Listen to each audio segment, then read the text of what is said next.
This is Margot Jones, and you have seen me before, but today is a rather unique day in a way, because I was going to come in here and talk about something that's vital right now to get us back to where we should be.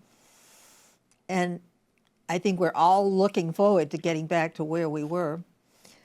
So, because there has been a little light in the divide that came this morning as I was watching C-SPAN, that the closed country not being able to have any federal pay going out has been disturbing, and I believe it's about 40 days. I want to start off with what is wrong very quickly with somebody who is in a position to not be what he is, that he should be, and he isn't, and that is our president. When he took an oath of office to uphold the Constitution, the very first thing that he did was to go back to the White House and start a tirade of things that were not in the Constitution, the guidebook for our government.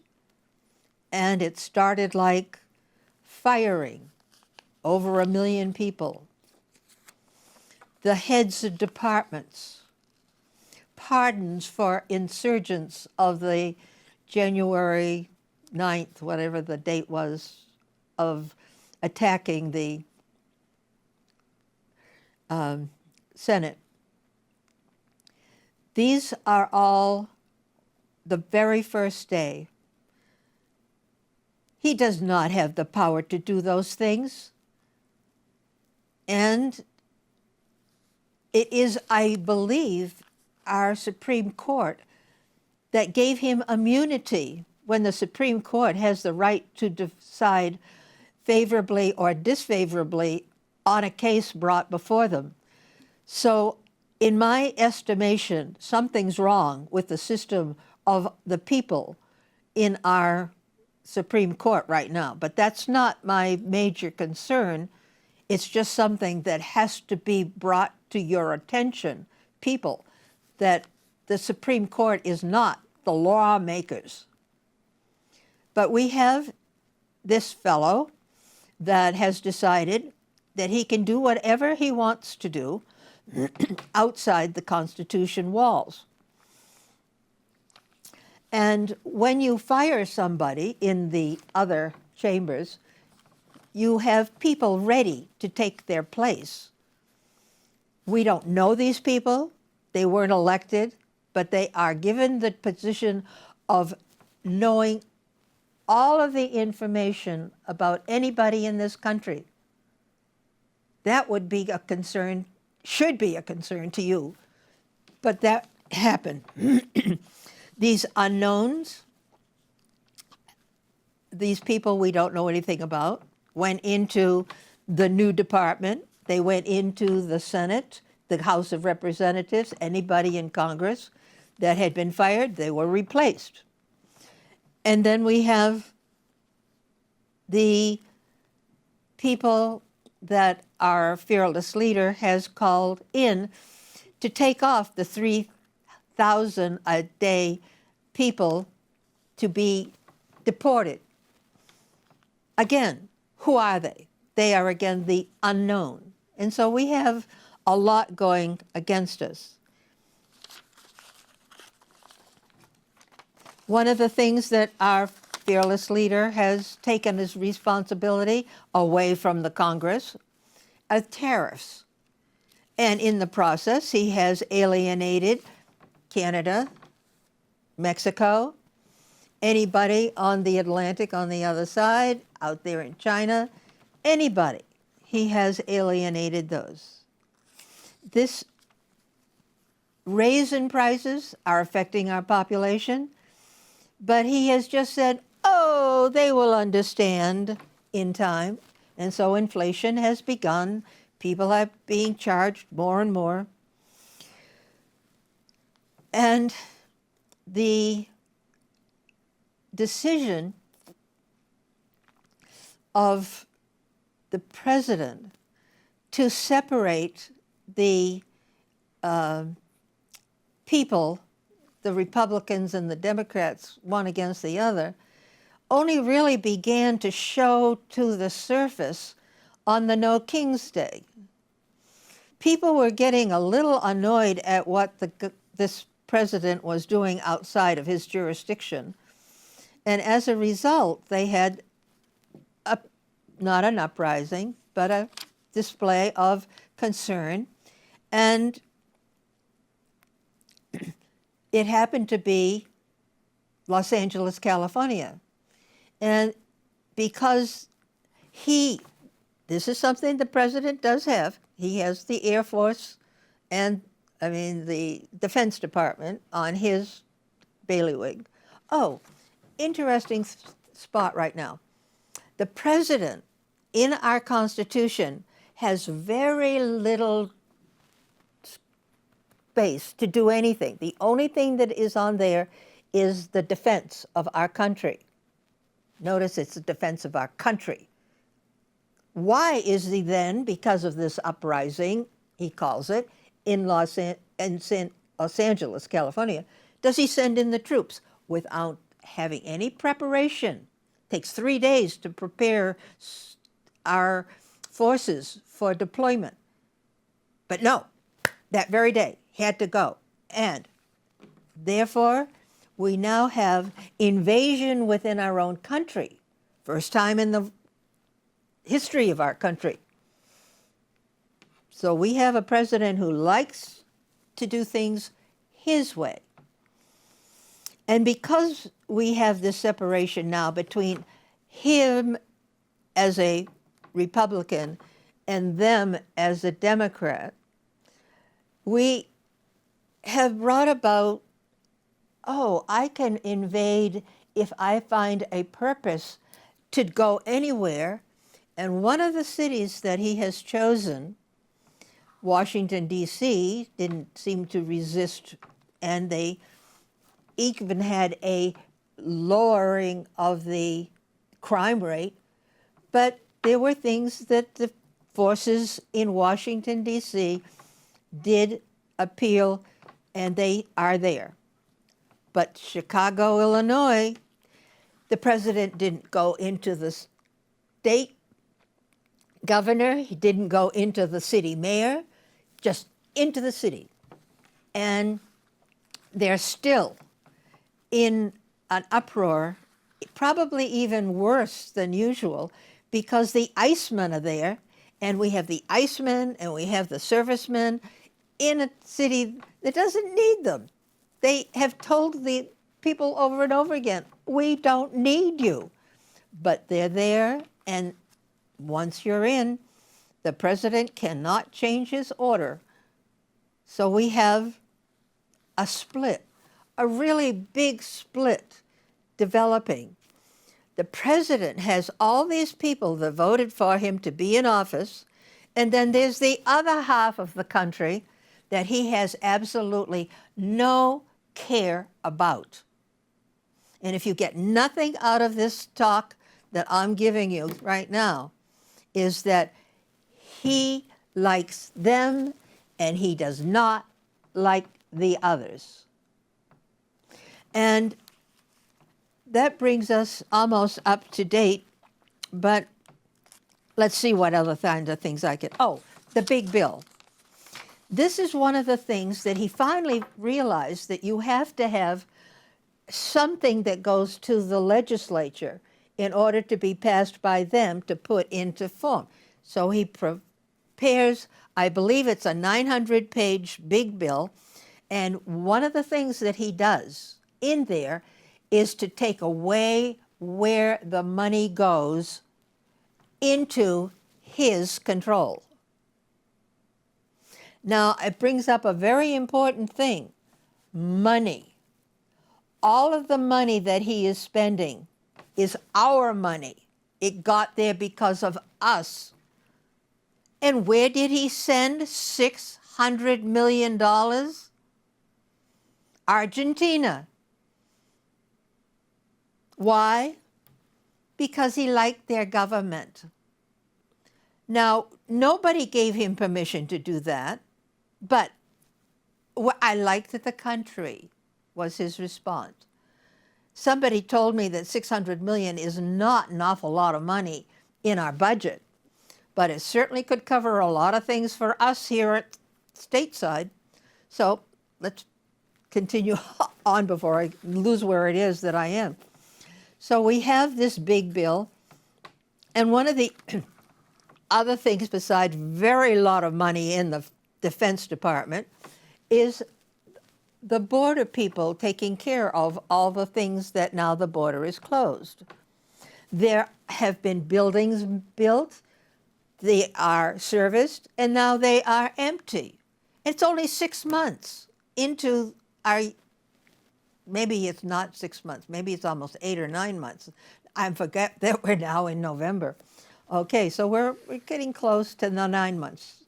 All right, but we have all this money going in, and that's where the Icemen get paid, I'm sure, into this big piece of the money that we put in. And we were supposed to be having a decrease in the bill that we owe. It only increased from, let's say, 29 to 32 trillion. And so it is not something that is in our favor. So we have the, let's just make sure that, I don't want to skip this particular thing, but I don't want to introduce it quite. All right. We're up to date almost with the way that the money is going. The tariffs, he shouldn't have been doing. And now the invasions, he shouldn't be doing. We have a bill coming up for federal spending. And it did not pass what was in it because there was one act of medical assistance to seniors that the Democrats would not allow to go through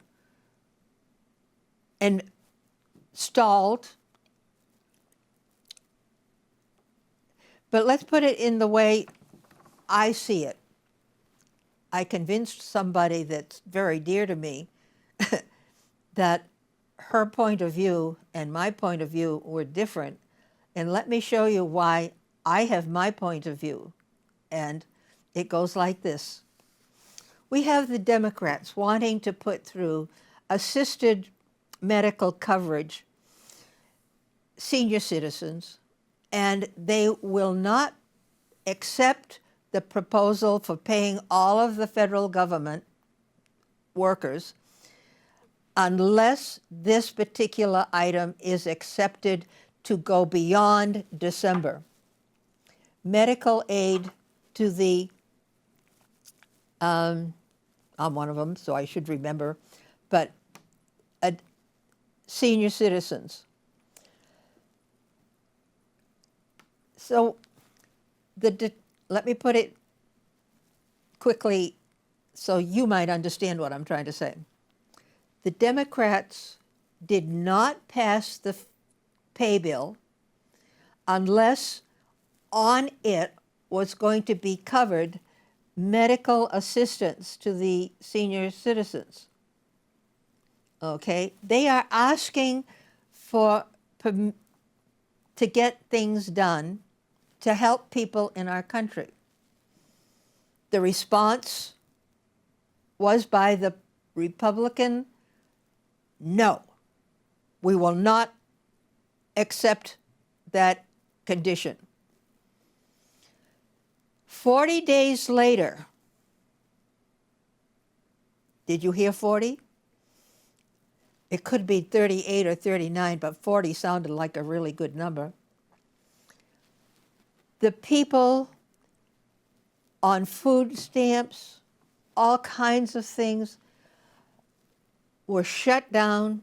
Our airports, right at a time when transportation for the holidays are coming up, not enough workers. They had to close many things. The president of our country could have told the people in the Republican Party that he heads, get them through so that the people get paid, and we will discuss this after.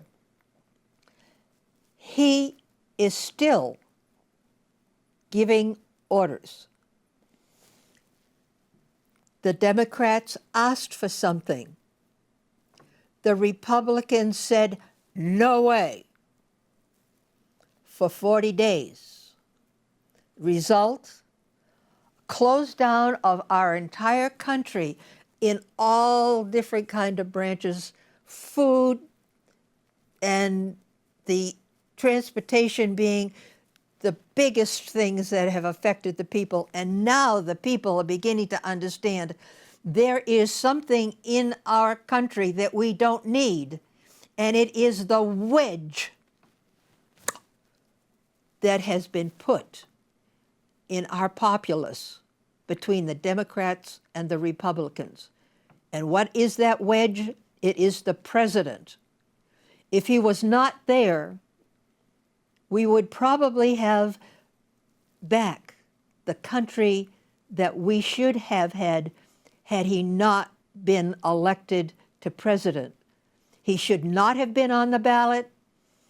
Amendment, I think it's 1014-3, would have said anybody in an insurrection could not be on the ballot. But he was on the ballot. Somebody was out there. Maybe the Supreme Court, because they are giving up all kinds of things to this one person. And I have no idea what that thing is that he has, the charisma that they are all standing behind. I should tell you that I happen to be pretty good at observing people and knowing whether they're worth talking to, want to be talked to, or should be ignored. And this particular characteristic has been noted in my family. By some, they don't recognize it. But I do have that kind of outlook on people. So I am taking a moment to say, if I had anything that would change the way this country is right now, I would make a proposal to have the people of our country recognize without this wedge, we are a unit that is absolutely wonderful. That without this one thing, and maybe somewhere I can read that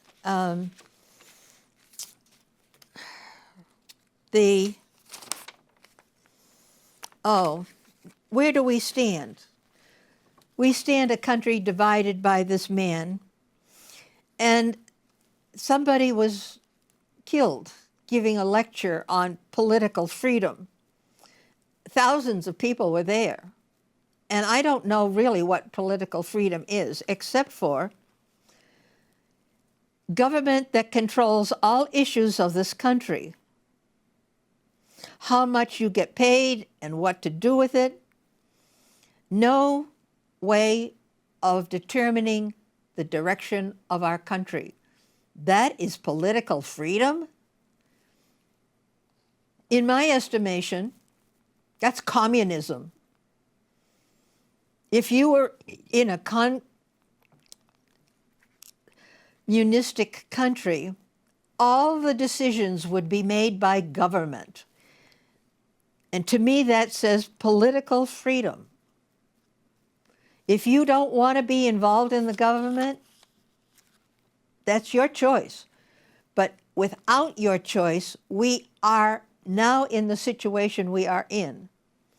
And the thing that we can do is to declare, we want democracy back. The government for the people, of the people, it's of the people, for the people, and by the people. And we have an option of what we can do. And it actually is using the word that our president has used so freely, the word fire. I think we as people should get together and vote to fire our president. And if we fire the president, we have to have an alternative to what would happen to our country.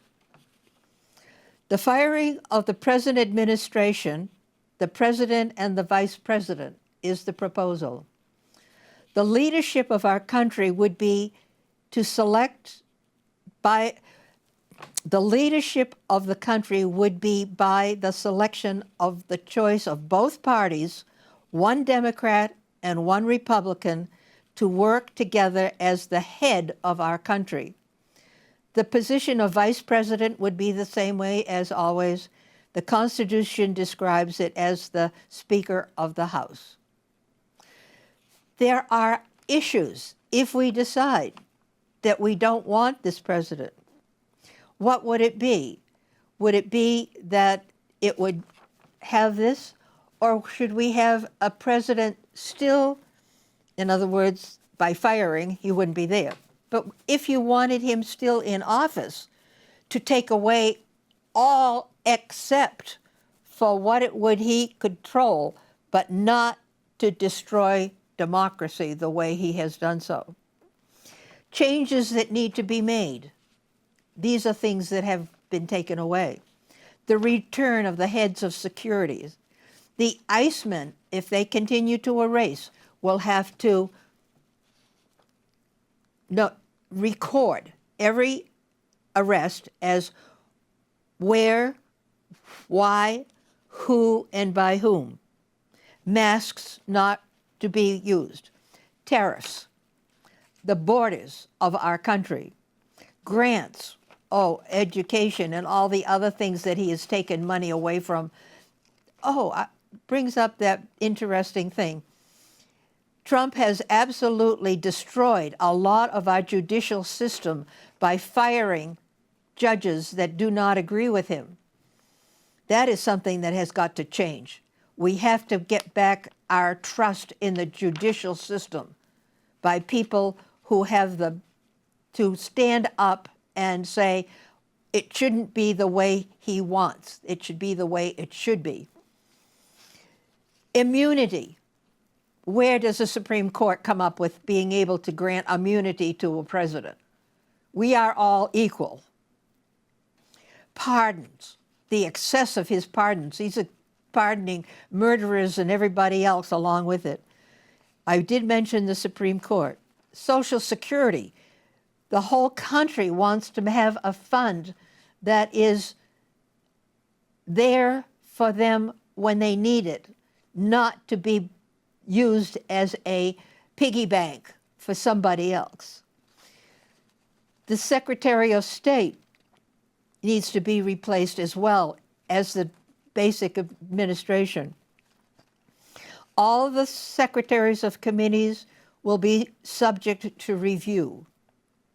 In other words, if you are a secretary appointed by the president, every one of them should be up for review if we return our government over to the people.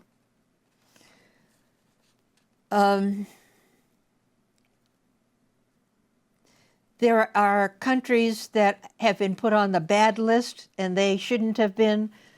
And the big bill will be up for revision, reevaluation, and the distribution of the money will be returned to the Senate, House of the Congress, but I do believe the Senate is the one that does most of the giving away. The executive branch will be restricted to the issues of service, but not war. Even war has to be passed by the Congress, and that was not done And if it was done when the Congress was not in session, what in the world is he declaring war within our borders? And that brings me up to pretty much the end of my conversation. And hopefully the people who are Republicans will understand that they have not had any issues because the president has said everything that a Republican is supposed to be backing. And if you're not backing what he is demanding, then you're just a citizen of this country and worth the weight in gold. Stand up and speak for yourself. Don't stand for a party that's led by there. That party is good and valid, but your leader, and if you're watching, you know what I just did. But I'm going to leave with these comments. If you can, in other words, I'm trying to tell you that the Democrats are not responsible for the hold-up of federal pay. The president is, because he's told the party people to not accept the request. You ask, but you didn't receive, and it was the people who denied the receiving that are guilty for the closing of federal support of the people, the budget, that whatever it is. Anyway, if you continue to support a dictator, and that is exactly what our president is right now, who has defiled the Constitution, when the 250th year celebration will be not a year of joy, but a year of mourning, for he has killed democracy. Rule of the people, for the people, by the people. Your vote to end this reign of power would return us to we the people come before wars, lack of trust, and hatred. We are a country divided, but not by removing the wedge. By removing the wedge, we would be able to come together in what makes us great. The belief we are all equal. In so many ways, it is our differences that bring joy to what we have to offer, trust and share with each other. Together, we can be great again. And those are my words to end. Thank you for listening. And I hope you've gotten something that we as a country is a great country. Right now, we are just under the wrong leadership. If we can do something, I have a whole talk on what we can do, but that's not right now. We have organizations throughout the country, if they can get together and get a ballot statewide to make a decision, should we have a president? Will we limit him or will we get rid of him? These are things pertinent, and those decisions have to be made by you, the people, who are in those organizations, to put together a vote of the people. If we pass that vote, out goes the president. But it could be you want to do them this way or this way. Have them in office, under our control, or out of office. Those are the decisions that would be on our vote. And I thank you for those few moments of parting comments of things to come. Thank you. Margot is off the air.